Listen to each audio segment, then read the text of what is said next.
You know that feeling, right? When you're reading something and you just get lost. The words are all there, but the meaning is kind of foggy. Well, today we are unlocking the secret to writing that's not just understood, but is actually powerful and crystal clear. Let's get into it.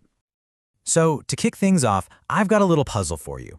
On the next slide, you're going to see two versions of a text. I want you to tell me which one is easier to read. But the real question, the important one, is why?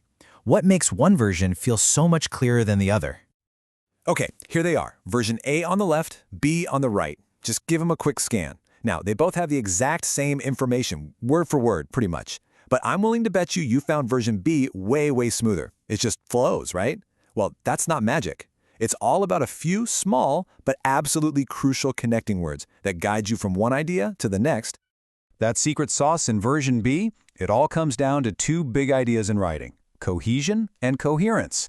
And trust me, once you understand the difference between these two, it's a total game changer for your own writing. First up, we've got cohesion. The easiest way to think about this is that cohesion is the glue of your writing. It's all the technical stuff, the little words, the pronouns, the conjunctions that physically link your sentences together. It's what makes the surface of the text feel smooth and connected. And then there's coherence. Now, if cohesion is the glue, coherence is the thread that runs through your entire argument. It's the logic. Does it all make sense together? Does it stick to one main point? Basically, a text is coherent when it all adds up to something meaningful. So here's the key takeaway. Cohesion is about connection, but coherence is all about meaning. Which brings us to a really interesting question. Can you actually have one without the other? I mean, could a piece of writing be perfectly connected sentence by sentence, but still make absolutely no sense as a whole? The answer is a huge, resounding yes. And this example is just perfect for showing what I mean. Listen to this. My favorite animal is the domestic cat. Cats were domesticated almost 10,000 years ago in ancient Mesopotamia. You see what's happening? Each sentence links perfectly to the last word of the previous one, from cats to Mesopotamia, from Mesopotamia to Greek. It's incredibly cohesive. But what's the point? It's totally incoherent. We started talking about cats and somehow wandered off into ancient languages. The thread is completely lost. Okay, enough of the theory. Let's get practical. How do we actually build that flow, that cohesion into our own writing? Well, it turns out you have a writer's toolkit with 3 simple, super powerful tools you can start using, like today. So these are your 3 big ones. First, you've got signpost words. Think of them like traffic signals for your reader. Second, linking back devices. Stuff like pronouns that point back to something you just said. And third, just good old-fashioned repetition, using key terms to keep everyone focused.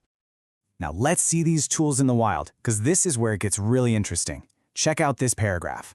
The word therefore is a signpost. It tells us the result is coming up.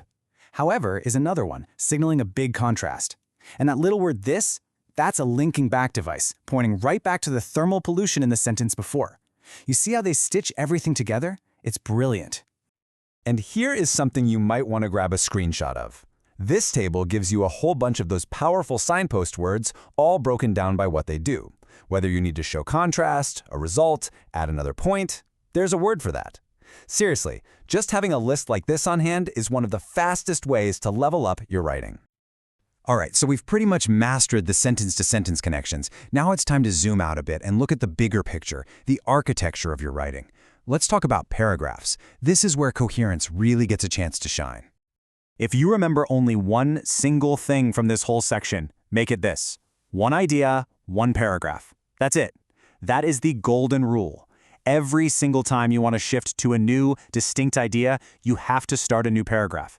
It's a simple discipline, but it is the absolute foundation of clear writing. So, how do you enforce that golden rule?